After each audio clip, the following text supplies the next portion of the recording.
Hello and welcome to Squeeze Central. So this is probably going to be a mini quick video, but I'm out here. My son's here kind of helping me. He just went inside, so I wanted to start this real quick before he came out. I'm out here trying to prop up and prune my tomato plants. So let me show you what I'm doing. So I did these guys already. This is what is this one? This is a buttermilk plant. And this is one of the ones that I only had a couple seeds of. So I wanted to make sure that I saved the seeds, but I only got one seed to actually germinate.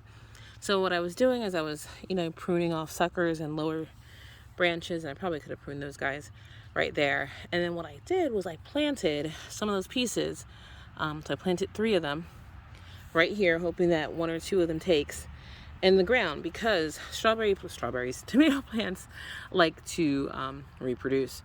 So they will grow roots. All those hairs you see right there, hopefully you can see them, all those hairs, those will turn into roots if they're in the dirt. So I put a bunch of those hairs in the dirt here. And then what I'm using are these tomato stalk holders. I don't know, they're from Garden Supplies, to hold them up. I was going to use a string across a bunch of sticks, but that was too hard. And this was so much better. So I did the same thing. These 2 plants were actually one plant, but it had fallen over when it was growing as a seedling. So I let it grow out.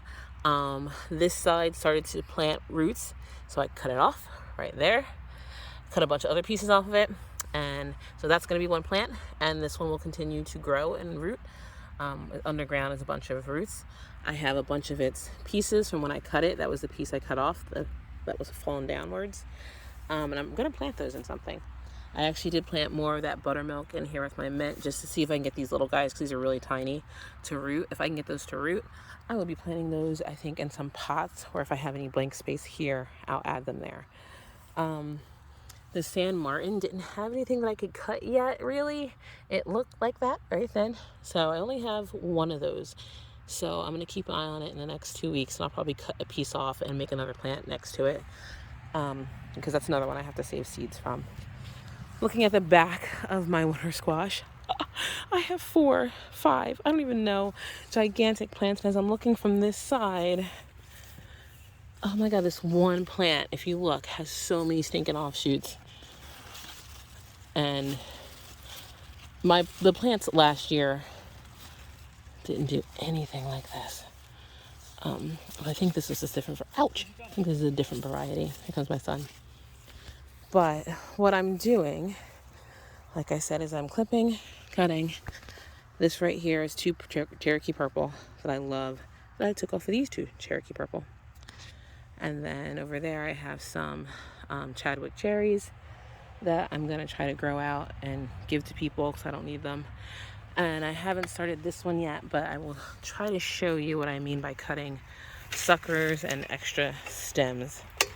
Ugh. So you don't need to keep every single stem your tomato plant makes. So let's see if I can get in here. So right down here, these guys right here, low to the ground. Oh my gosh, so many. Unneeded. I'm gonna cut them off. And I might turn them into other plants, and I might not. Right now I can't remember what plant I'm cutting. The worst clippers ever. This is a garden peach. I don't even know what a garden peach is, but it just sounds so yummy and exciting. Ouch. So let me tell you. So those are just stems that are on the bottom that are, oh, that's my pepper plant, unnecessary and in the way. And you want to make sure you have good airflow through your tomatoes. Let me find a sucker. So this right here, can you see it? It's a sucker. The top one really was a sucker, but I cut the whole thing because it's just in an odd position. Sucker on the bottom there. And anything that's not going to do anything, it's not going to get light, it's not going to produce tomatoes, get rid of it. Don't need it, because I want as many tomatoes as possible. Now this guy right in here, in the armpit of the branch and the main stem, definitely a sucker. You can literally just pinch those off whenever you see them. So I think I'm going to actually cut this one just because of the way it's leaning to the ground. So I'm going to cut the whole thing off. I could have left it, but I just don't like the way it's leaning to the ground. And this one over here too. But I will be turning these little pile of stuff into some more plants, because that's the way God made them. So that is what I'm doing today. And I'll give them a stake, and I'll add the green stakes for them. And this big bush will become thin like that to provide airflow for our tomatoes to grow.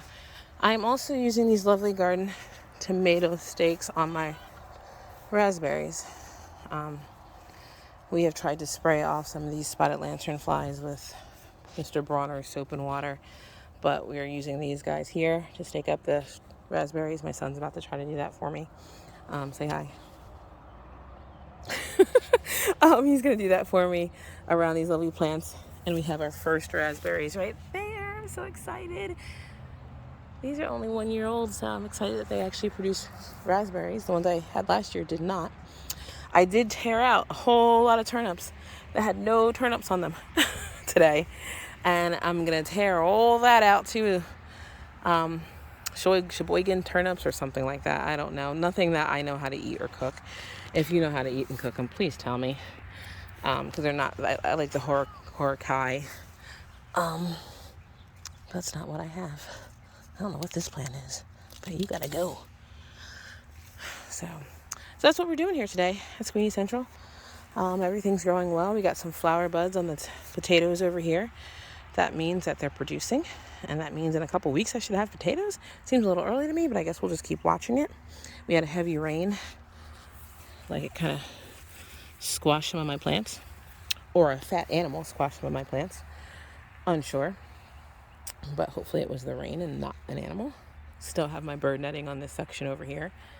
So that's what I'm doing.